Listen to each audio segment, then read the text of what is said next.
Bueno, vamos a iniciar un nuevo tema. Hoy vamos a iniciar un tema de mucha importancia. Prácticamente este es un tema de rigor en toda clase de cualquier ciencia biológica, ¿verdad?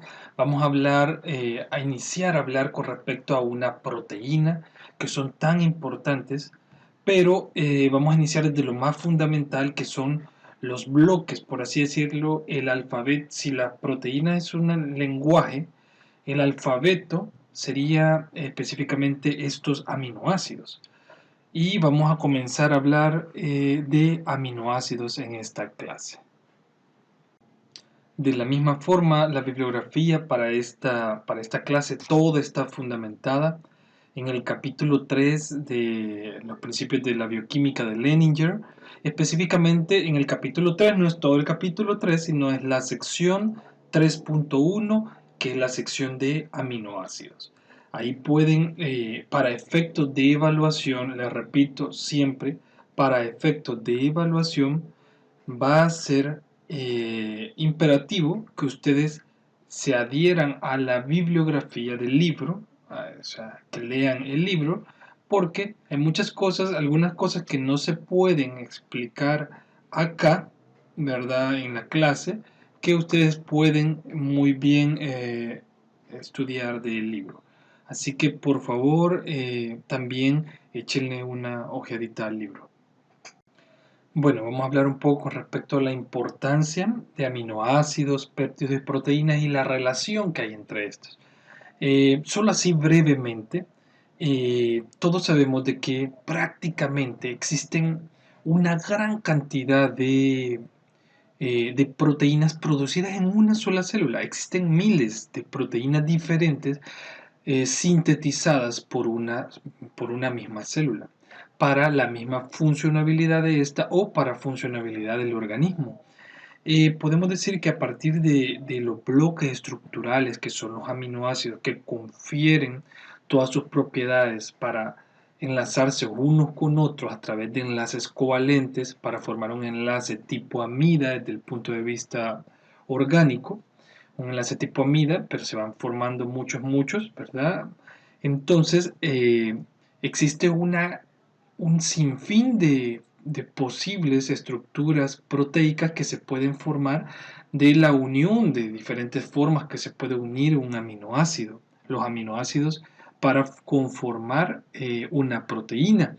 Todos sabíamos de que las proteínas se sintetizan a nivel de ribosomas y se maduran en aparato de Golgi, ¿verdad? Aparato de Golgi principalmente terminan de madurarse, o sea, terminan de establecer interacciones débiles como las que habíamos visto, puentes de hidrógeno, interacciones iónicas, etcétera, etcétera. Ahora, es muy importante, son de gran importancia todas las proteínas, ¿verdad? Desde la parte estructural, fíjense bien, el pelo, el cabello, el pelo de los animales, la piel, las fibras musculares, todo esto son proteínas. El ojo, la pluma de un ave, etcétera, etcétera. Todo eso son proteínas. De hecho, muchos medicamentos que se sintetizan son proteínas para poder suministrar al paciente. Por ejemplo, una enzima como una proteína como la insulina, ¿verdad? Se sintetiza, se produce para poder ser administrada en pacientes. Ahora, es importante que tengamos bien claro que estas moléculas proteicas gigantes y que tienen grandes funciones, su unidad estructural y básica se pueden hidrolizar completamente y lo que vamos a obtener ahí son aminoácidos. Tenemos 20 aminoácidos estándares y tenemos unos que no son estándares que también los vamos a estudiar más adelante. Ahora vamos a entrar directamente a los aminoácidos como tal. Bueno, vamos a comenzar a hablar un poco de los aminoácidos. Yo sé que ustedes ya vieron un poco con respecto a estos aminoácidos, qué son, cómo se encuentran en estructura. Lo vieron en química orgánica, lo vieron en biología, Más sin embargo, vamos a hablar y voy a intentar solo medio tocar algunos temas que yo sé que ustedes ya los conocen, ya lo saben, como por ejemplo, ustedes saben los aminoácidos, cómo están conformados químicamente, un grupo carboxilo, un grupo amino, carbono alfa, un grupo R, ¿verdad? Los aminoácidos están formados, chicos, forman parte de las cadenas peptídicas, es lo más importante realmente, forman parte de las cadenas peptídicas y estos aminoácidos históricamente se han venido descubriendo y tienen sus nombres a raíz de dónde los descubrieron, ¿verdad? El ácido aspartico, menciona el libro, que de, viene del espárrago, si mal no recuerdo, espárrago, ajá. La glicina del dulce, glic, en griego se dice glic, entonces, y así sucesivamente, ¿verdad? Ahora, lo que quiero que se fijen bien es de que, como anteriormente les había mencionado, un aminoácido tiene un enlace tipo amida entre aminoácido y aminoácido y así sucesivamente para formar las cadenas, ¿verdad? Todos sabemos que a nivel de ribosomas, el ribosoma es uno de los organelos donde es el organelo donde se sintetiza las proteínas, ¿verdad? Ustedes lo vieron también en biología, cómo se sintetiza cada una de las proteínas, etcétera, etcétera.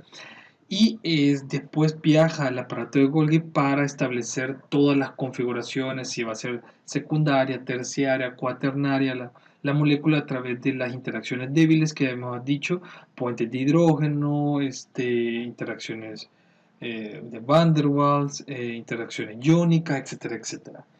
Ahora, se ha establecido algunas nomenclaturas para poder identificar los aminoácidos, como por ejemplo la nomenclatura de las tres letras, eh, formada principalmente por Marjorie Oakley Dayhoff.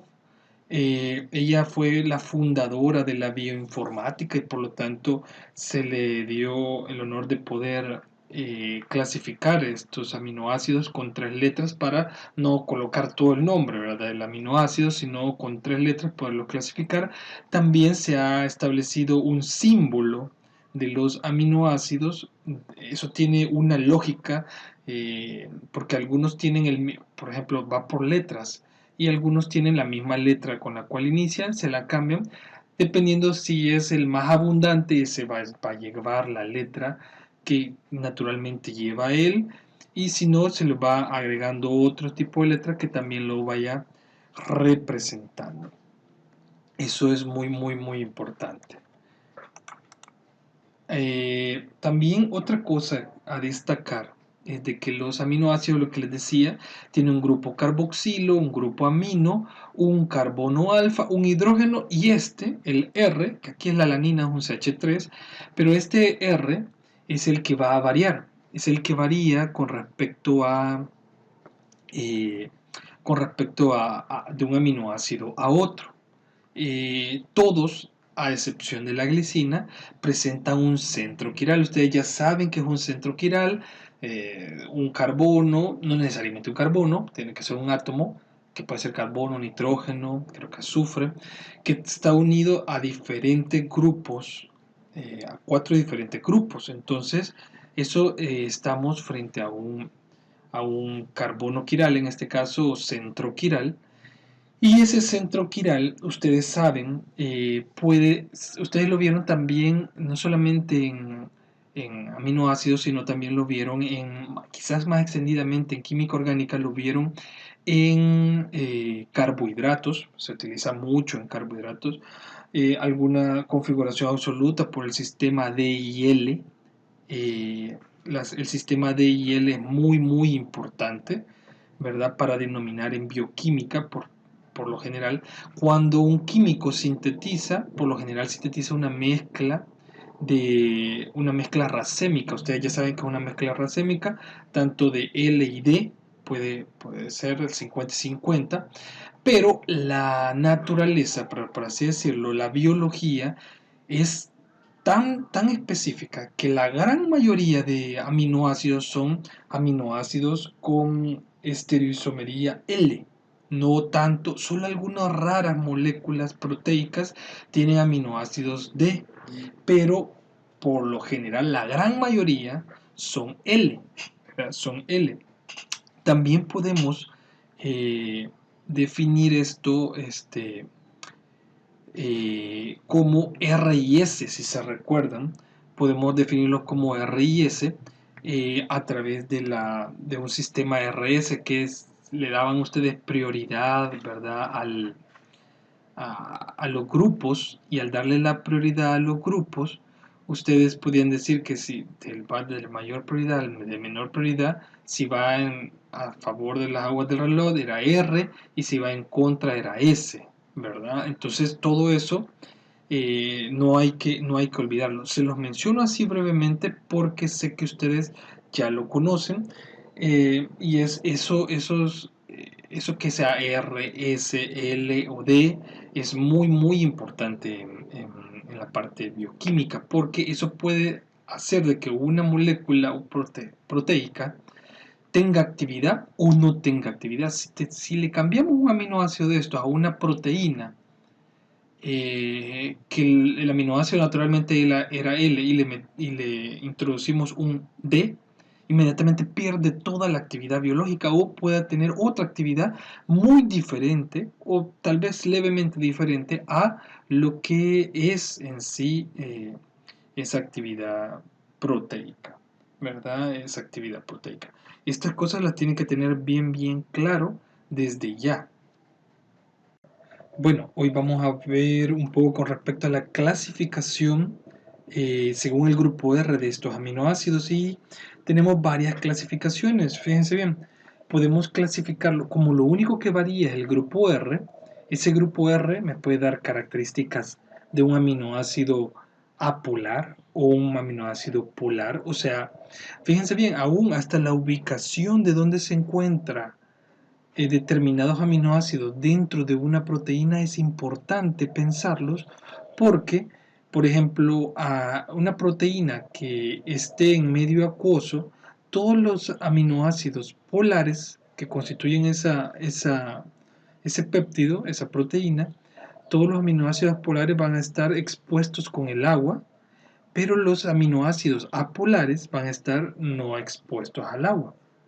También los podemos clasificar si son aromáticos, si son alifáticos, si son polares, apolares, si son ácidos, si son básicos, si son neutros, etcétera, etcétera. Aquí vamos a ver algún tipo de clasificación según lo que rige el libro.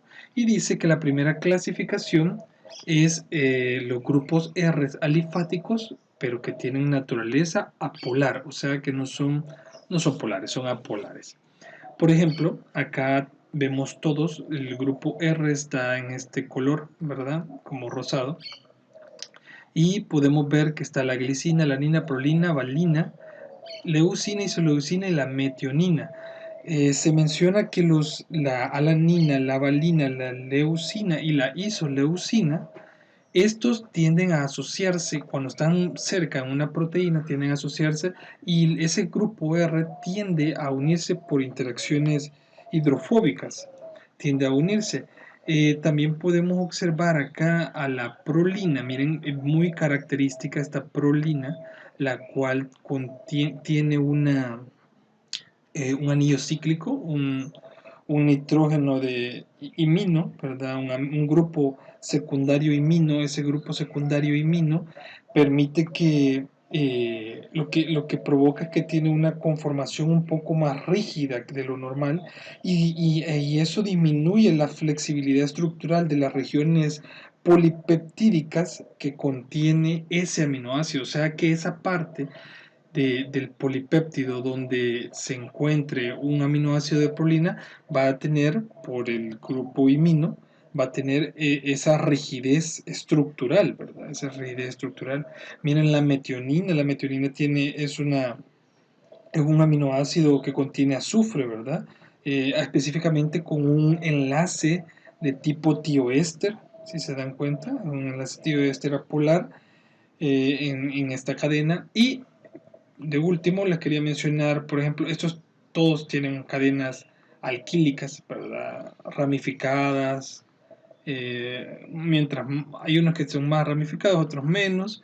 Y la glicina, ella diferente de todas, ¿verdad? Es una, prácticamente, miren, no tiene un centro quiral, ¿verdad? Su grupo R es un hidrógeno. Esto con respecto a a la clasificación, pero cuando son alifáticos apolares. Otra clasificación importante que podemos destacar son el grupo R que sea de naturaleza aromática. Por ejemplo, tenemos tres representantes de los 20 aminoácidos, tenemos tres: la fenilalanina, la tirosina y el triptófano. Si nos damos cuenta, tanto la tirosina como el triptófano poseen cierta polaridad por los grupos, aquí en la tirosina el grupo hidroxilo, y en el triptófano el grupo amino, un tipo de amino secundario. Esto permite que genere un cierto grado de una mayor polaridad. Este aminoácido tirosina, por ejemplo, es muy importante.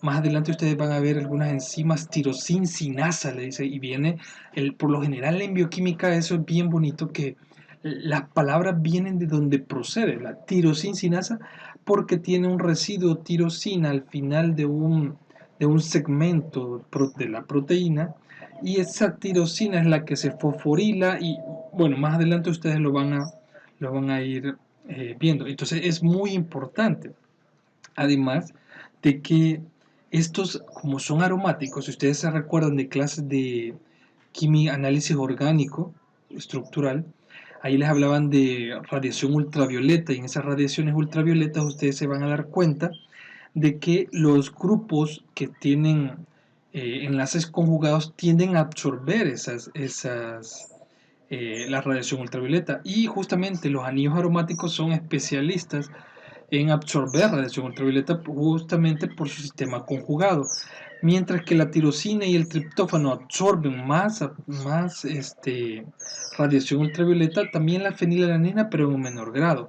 Y es importante, ojo con esto, muchos investigadores lo que hacen es, cuando purifican proteínas, por ejemplo, intentan purificar proteínas o sacar específicamente proteínas o aislar una estructura diferente de proteínas, hacen la prueba a 280 nanómetros, porque más o menos es por donde está absorbiendo las proteínas, debido a quienes, a estos anillos aromáticos. Entonces, si absorbe ahí, significa que la muestra contiene proteína, porque por lo general estos aminoácidos casi siempre vienen dentro de un péptido. Como les decía, acá tenemos en esta lámina, miren, acá tenemos la gráfica de tres aminoácidos, los tres aromáticos: el triptófano, la tirosina, la fenilalanina. Las tres están a un mismo pH de 6, la misma concentración, y podemos tirar el espectro de UV, y aproximadamente a 180, todos tienen el mismo, más que todo la triptófano y la tirosina tienen la longitud de onda máxima. Miren, aproximadamente quizás es unas 3 o 4 veces mayor la intensidad de absorción del triptófano que de la tirosina, y la de la fenilalanina, que es casi que desestimada, ¿verdad? Por lo tanto, esta absorción puede ser muy utilizada en varias proteínas. La gran mayoría de proteínas tienen tirosina y triptófano, y puede ser, o podemos tirar un espectro de ultravioleta para ver si todavía tenemos proteínas. Imaginemos que lo que queremos es eliminar todas las proteínas, y a través de un espectro ultravioleta podemos ir viendo si sigue apareciendo esta absorción en 280 nanómetros con un espectrofotómetro ultravioleta visible, y fácilmente podemos decir si estamos frente a una proteína o no. Eh, es una forma sencilla de poder hacer este tipo de análisis. Bueno, otra clasificación que tenemos son como aminoácidos con un grupo R, los cuales pueden tener un grupo R que es polar y ese grupo R no tiene carga, ¿verdad? Es grupo R polar sin carga. Y entre ellos tenemos todos estos, la serina, treonina, cisteína, asparagina, glutamina. Todos estos, si se dan cuenta, por la naturaleza de sus estructuras de grupos R, presentan una cierta polaridad mayor a todo lo que hemos estudiado anteriormente, ¿verdad? Y es bien claro, ¿verdad? La posibilidad de formar puentes de hidrógenos con cada uno de ellos es un poco más grande. La cisteína, tal vez acá el libro menciona que la cisteína es el único, fíjense bien, es el único que presenta tal vez una polaridad un poco más disminuida porque los puentes de hidrógeno que puede establecer el, este grupo sulfidrilo, además es un ácido débil, ¿verdad? Es un ácido débil, viene del ácido sulfídrico, pero no es un ácido sulfídrico como una este es un grupo tiol, ¿verdad? Orgánicamente es un grupo tiol y tiende a formar puentes de hidrógeno débiles con el agua y por lo tanto la polaridad es un poco más baja, es un poco más baja. También la asparagina, ¿verdad? Y la glutamina son las aminas de otros dos aminoácidos que también se encuentran en las proteínas como es el aspartato y el glutamato. Eh, si nos damos cuenta acá, también podemos hablar un poco con respecto a la cisteína. Se oxida fácilmente, fíjense bien, y esto es un hecho biológico muy importante. La cisteína se oxida fácilmente para formar, perdiendo hidrógeno, se oxida para formar cistina.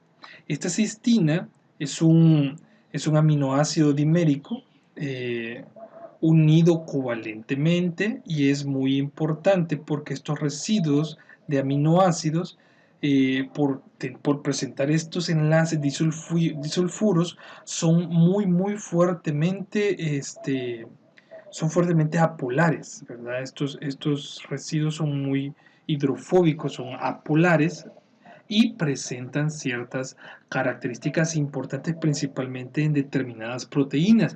Un ejemplo de ellos es la insulina, si se dan cuenta, la insulina, una proteína de gran importancia en nuestro organismo, de hecho los diabéticos, ¿verdad? Tienen, si no está esta insulina, hay problemas.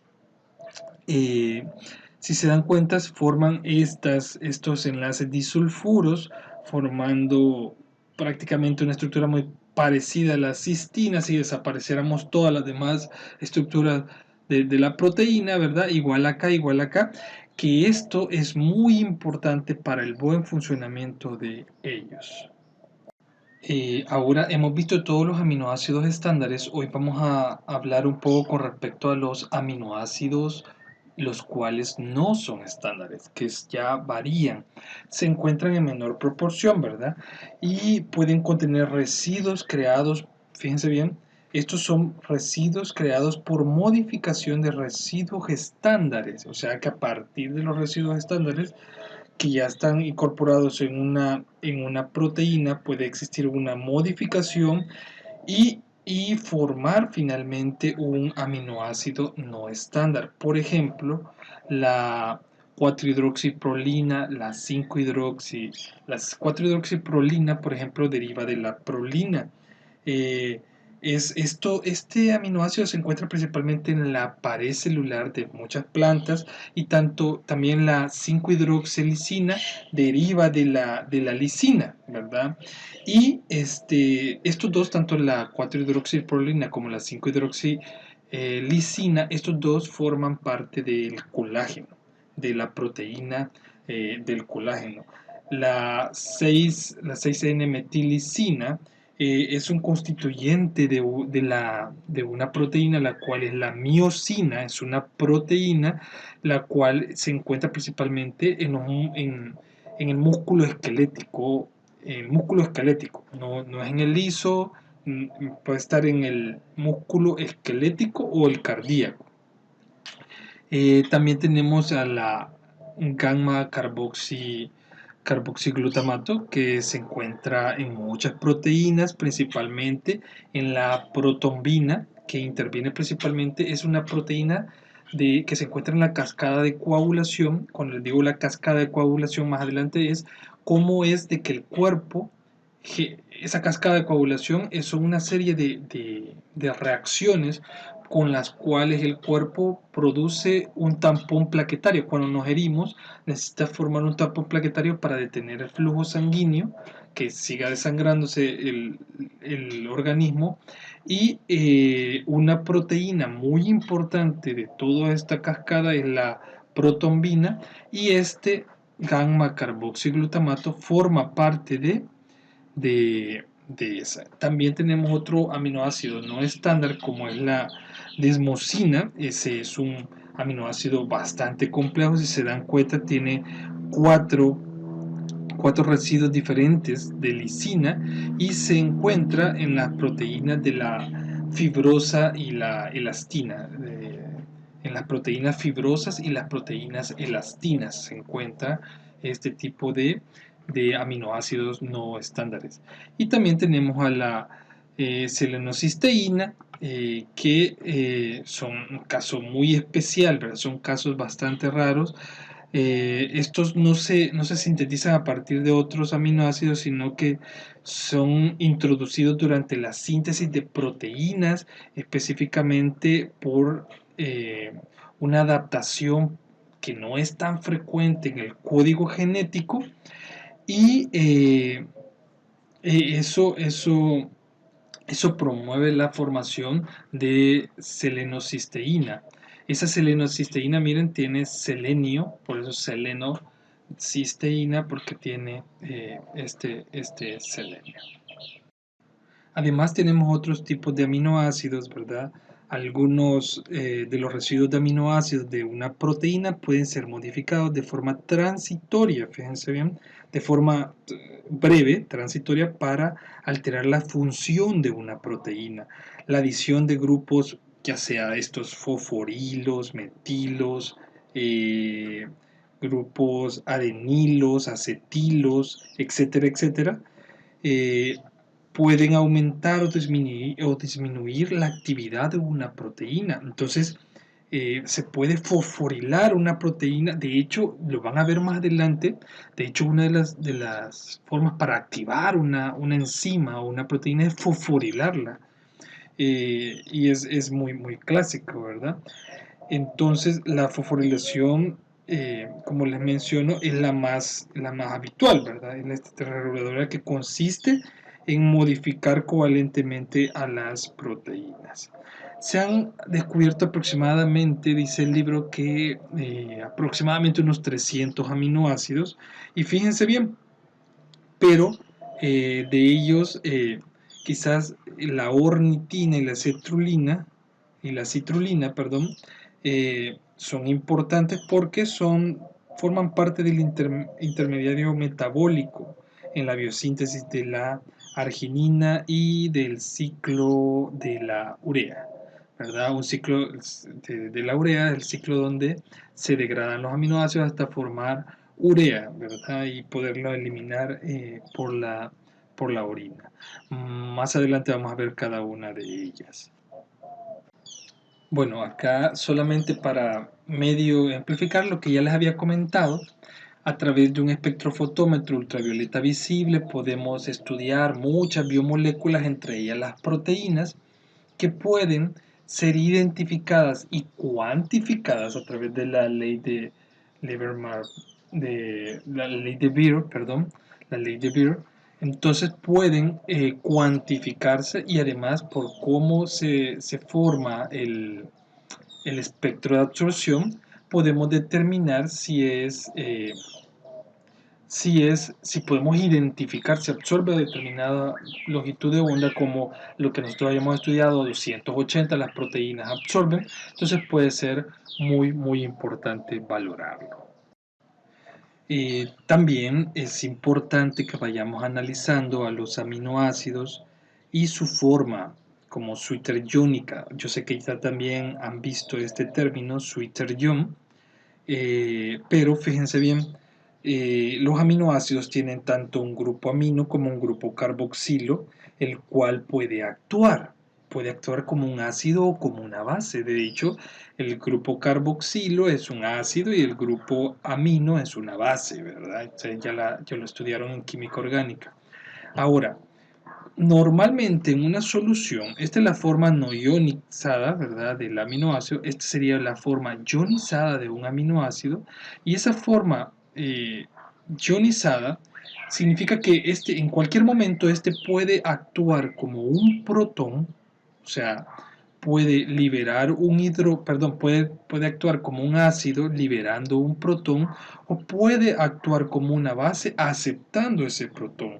Entonces es muy importante establecerlo, ¿verdad? Y a esta forma, a estas sustancias, eh, en la naturaleza se le llaman que son anfóteros, ¿verdad? Son anfóteros, y también se les denomina como anfolitos, ¿verdad? Anfolitos porque viene del término electrolito anfótero.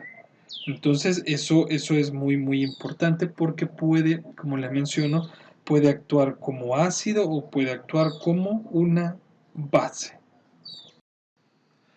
Bueno, hoy vamos a hablar acá de las titulaciones de un aminoácido. Fíjense bien, cuando nosotros hablamos de una titulación, ustedes ya han realizado varias titulaciones y saben de qué es enfrentar un valorante, ¿verdad?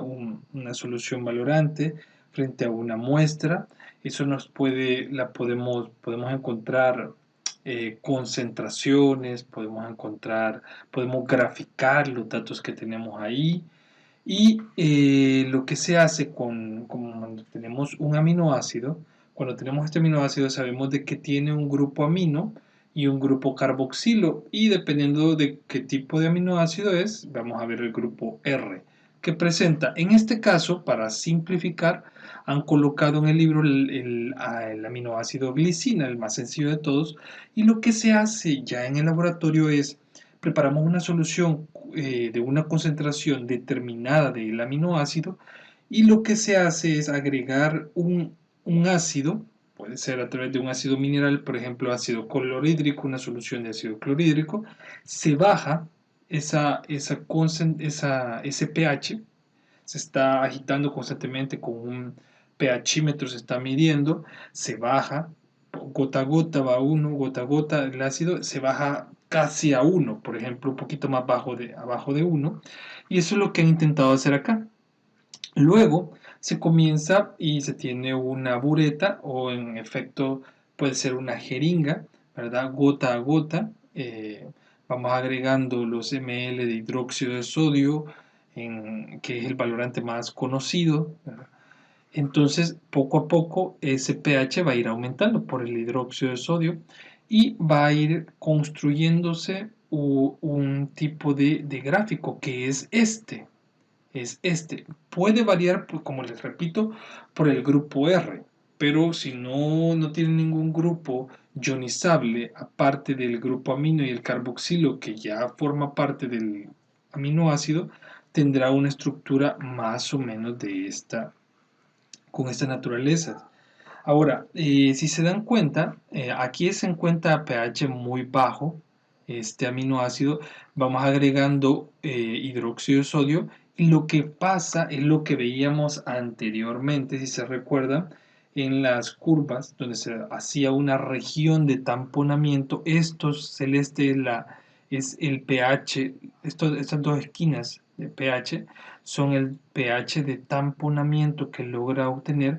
Podemos también obtener, fíjense bien que la gráfica nos puede dar también datos como el pKa de uno de los grupos ionizables, en este caso sería el del grupo carboxilo, ¿verdad? Está el pKa, se recuerdan, el pKa es igual al pH cuando como se encuentra en la misma concentración, eh, prácticamente se encuentra en la misma concentración. Este estado ionizado se encuentra igual que el otro, ¿verdad?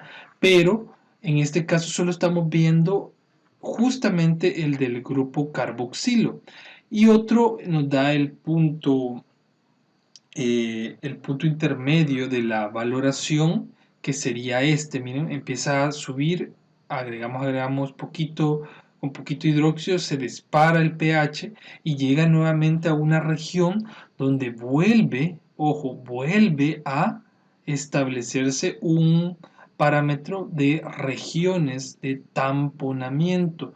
Son dos regiones de pH donde este aminoácido puede tamponar. Este es la glicina. Miren, justamente en el punto intermedio de la valoración, miren, se encuentran en forma Switer-Young. Acá se da nuevamente la región de tamponamiento, se da un pKa, pero ahora es del otro grupo ionizable, que es el grupo amino, ¿verdad? Hasta que se termina prácticamente con un pH ya de 13, de 12 y algo, ¿verdad? 13. Esto es con un pHímetro, ¿verdad? Entonces, ojo con esto. Es importante destacar que, si se dan cuenta, este gráfico nos ha dado bastante información.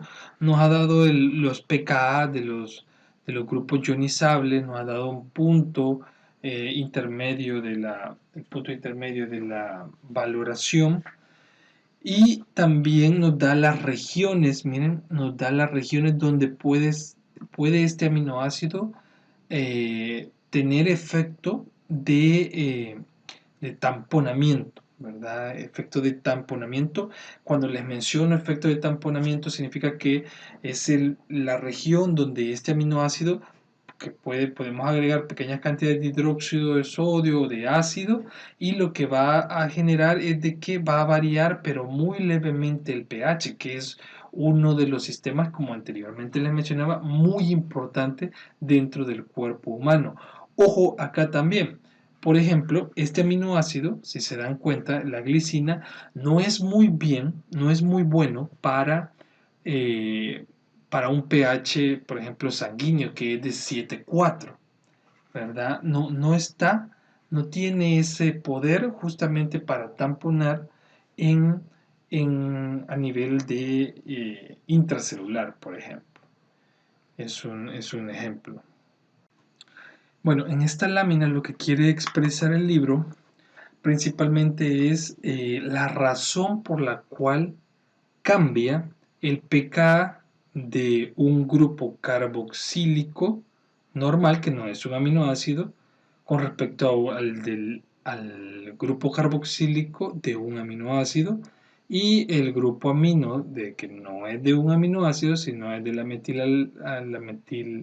metilamina, y con respecto al grupo amino al pKa del grupo amino de un aminoácido. Va a cambiar. ¿Por qué? Por el ambiente químico. Si ustedes se recuerdan, en química orgánica ustedes aprendieron de que a mayor, por ejemplo, tenían un ácido carboxílico, y si tenía cloros que abstraían carga electrónica negativa, iba a producir un ácido más fuerte, ¿verdad? Que presentaba una acidez mayor. Lo mismo pasa acá. ¿Qué pasa acá? Miren, justamente aquí tenemos la glicina. Frente a esta glicina tiene este grupo amino protonado. Ahora, este grupo amino protonado, por la carga positiva, va a tender a atraer electrones hacia él para poder estabilizar esa carga positiva. Pero no solamente afecta, si se recuerdan, afecta principalmente al de lado, al carbono alfa, al grupo alfa, pero también tiende a afectar al alfa, al beta y hasta al gamma. Pero acá, miren, lo tiende a afectar a este grupo, al grupo carboxilato, al grupo carboxílico. Entonces, este grupo carboxílico tiende a perder carga negativa, y al perder carga negativa va a liberar más fácilmente el hidrógeno. ¿Cómo es que lo libera más fácilmente? Se preguntarán. Desde el punto de vista químico, se lo estoy poniendo desde el punto de vista químico, Simple y sencillamente ustedes van a notar como este oxígeno que tiene un enlace con este protón, va a estar perdiendo carga negativa. Entonces, obviamente el protón presenta naturalmente una carga positiva. Si este oxígeno se empieza a perder la carga positiva, empieza a perder carga negativa, o sea que va a tener una carga parcial positiva. Y positivo va a terminar liberando más fácilmente ese protón. Y por eso, miren, el pKa de este aminoácido, justamente del grupo carboxílico de este aminoácido, es de 2,34 frente al del ácido acético que es de 4,8. Entonces es mucho más ácido, ojo, es mucho más ácido el grupo carboxílico del aminoácido que del ácido carboxílico por el ambiente químico. Ahora, acá, ¿qué es lo que pasa? Se sigue agregando, ¿cómo se llama? Se sigue agregando base, lo que va a pasar es de que ¿por qué el pKa del grupo amino de un aminoácido es de 960 y miren de la metilalanina, perdón, de metilamina, la de la metilamina es de 10,6. También presenta prácticamente lo mismo el ambiente químico. Este grupo carboxilato que se quedó acá va a tender a atraer también más electrones hacia él.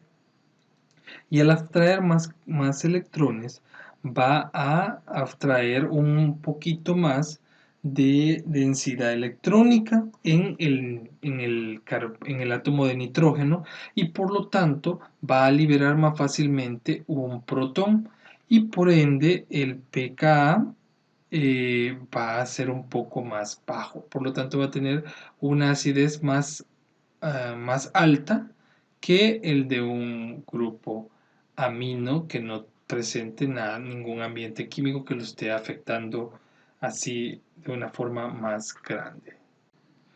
Bueno, también otra información importante que nos proporciona la curva de titulación cuando graficamos la titulación de un aminoácido es la carga eléctrica a la cual se encuentra ese aminoácido frente a diferentes pHs. Por ejemplo, justamente acá, este es el punto isoeléctrico o pH isoeléctrico. Miren, el 597 es el punto isoeléctrico o el pH isoeléctrico que ustedes ya lo habían estudiado, que es el punto donde se encuentran en la misma carga, tanto la carga negativa como la positiva, prácticamente la carga neta de ese aminoácido es cero. Ese es el punto isoeléctrico o pH isoeléctrico. El pH donde se encuentra el aminoácido con una carga neta igual a cero. Ahora, abajo de ese pH, aquí en este aminoácido, podemos decir que el de la glicina está con carga positiva. Mientras más vamos bajando, o sea, se va volviendo mayor carga positiva que va a presentar este aminoácido. Mientras más se va cambiando el pH, se va viendo de que va aumentando eh, la, ¿cómo se llama? La carga positiva. Diferente acá, va a ir aumentando la carga negativa a mayores a mayores valores de pH, si se dan cuenta, ¿verdad? Y este punto isoeléctrico se determina con el pH, prácticamente, perdón, este punto isoeléctrico, ¿sí? Se determina con multiplicar por 0,5, ¿verdad? O un medio, la suma del pK de uno del grupo carboxílico y del grupo amino. Entonces ahí vamos a obtener el, el, el punto isoeléctrico. Ahora, lo que quiero que entiendan es de que a diferentes pHs la carga puede estar mayormente predispuesta, positiva o negativa, dependiendo del pH a partir de ese punto isoeléctrico. Si colocáramos este aminoácido en una electroforesis, si se recuerdan, que lo vieron en biología. La electroforesis son cargas, ¿verdad? O sea, si se encuentra ese aminoácido a un pH de 2, por ejemplo, va a presentar mayores cargas positivas y por lo tanto va a migrar hacia el ánodo, ¿verdad? Porque obviamente va a migrar hacia una carga negativa y viceversa. Y viceversa. Y ese fundamento es muy importante de la electroforesis porque también así es como separamos e identificamos proteínas. Y en este caso también podemos separar e identificar aminoácidos. Bueno, acá solamente para ir terminando, los aminoácidos tenemos que entender que difieren en sus propiedades ácido-base cuando nos enfrentamos a un aminoácido el cual tiene características ionizables. Su grupo R tiene características ionizables como el glutamato y como la histidina. Fijémonos bien acá. Por ejemplo, dijimos que el punto isoeléctrico o el pH isoeléctrico es donde la carga neta de ese aminoácido va a ser completamente ¿qué? Cero. Va a ser cero. Si nosotros observamos el glutamato, ¿verdad? A pH relativamente ácido, bajo, ¿verdad? Acá vamos a encontrar una primera forma. Este es ya graficado en todo el rango de pH, titulado este glutamato. Y si nos damos cuenta, vamos a encontrar un primer pKa de este grupo carboxilato, pero el grupo R, miren, tiene un grupo carboxílico extra.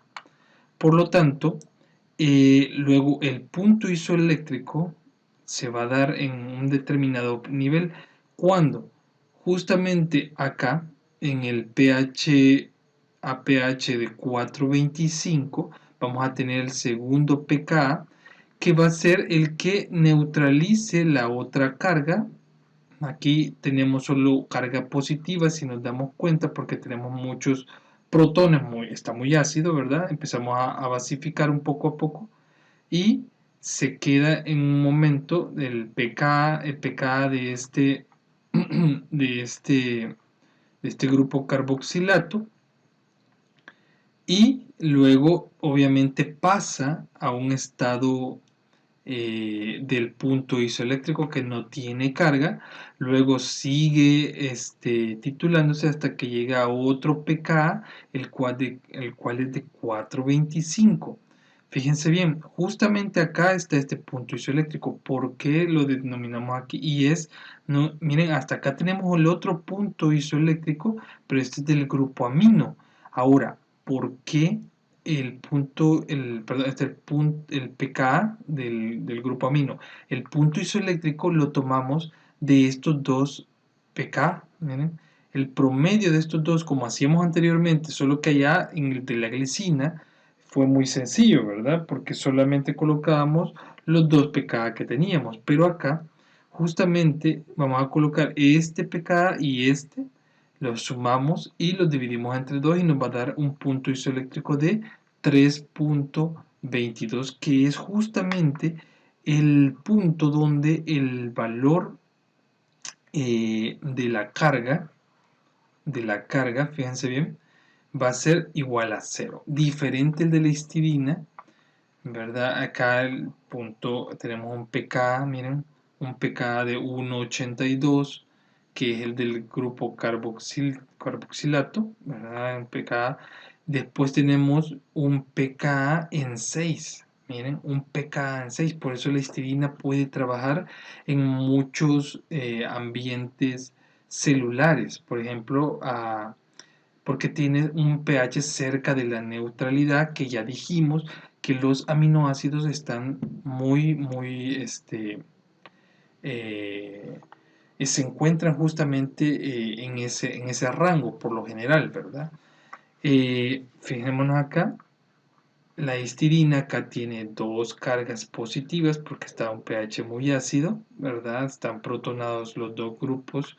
Luego, obviamente, llega un momento donde se desprotona uno y ya me queda, no, aquí solo tiene dos cargas positivas y aquí solo tiene una, y finalmente llegamos al otro pK que es de 9,17, tenemos el pK de 6 y decimos justamente acá va a estar, en medio de estos dos tendría que estar el punto isoeléctrico y solamente se suma 9,17 más 6 entre 2 y nos da un valor aproximado de 7,59. Es esta forma como se trabaja cuando ya presentamos con aminoácidos ionizados.